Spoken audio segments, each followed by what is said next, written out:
Krásný den, zdravím vás z OptimWebu. Vítám vás u nápovědy k našemu redakčnímu systému. Dnes s tématem Jak napárování produktů. Ve videu si ukážeme, jak spárovat související a podobné produkty. A vysvětlíme si, jaký je mezi nimi rozdíl. Rozbalte nabídku produkty. Klikněte na katalog.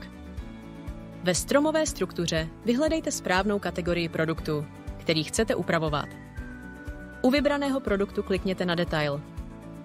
Klikněte na záložku Podobné produkty. V záložce Podobné produkty napárujete to zboží, které k sobě patří, například jako alternativa nebo jako doplněk k produktu. V našem případě jsme k botám párovali kabelku, která patří do stejné série. Pro spárování produktu klikněte na zelené tlačítko Vybrat. Ve stromové struktuře najděte produkt, který chcete napárovat. Pro jednodušší hledání využijete v horní části okna vyhledávač. Svůj výběr potvrďte kliknutím na zelené tlačítko Vybrat. Ukážeme si, jak mohou podobné produkty vypadat na vašem e-shopu.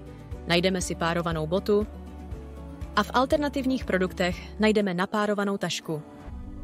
Tu, když si otevřeme, tak najdeme mezi alternativními produkty i boty, ke kterým jsme tašku párovali. A nebylo k tomu nutné zadávat žádné další párování. Přes podobné produkty se párování propíše na obě strany.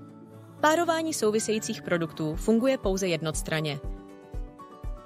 Na správu souvisejících produktů se dostanete kliknutím na záložku Související produkty v detailu produktu. Pro nastavení souvisejícího produktu klikněte na zelené tlačítko Vybrat. Ve stromové struktuře najděte produkt, který chcete napárovat.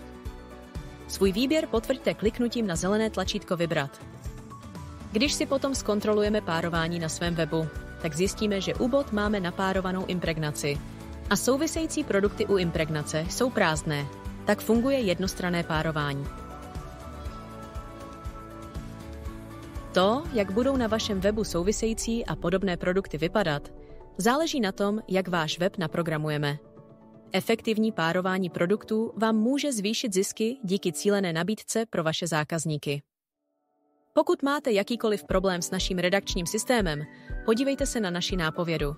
Najdete ji zde v YouTube kanále OptimWeb.cz, na webové stránce napověda.optimweb.cz nebo můžete kontaktovat naši technickou podporu. Promyšlený web to je OptimWeb.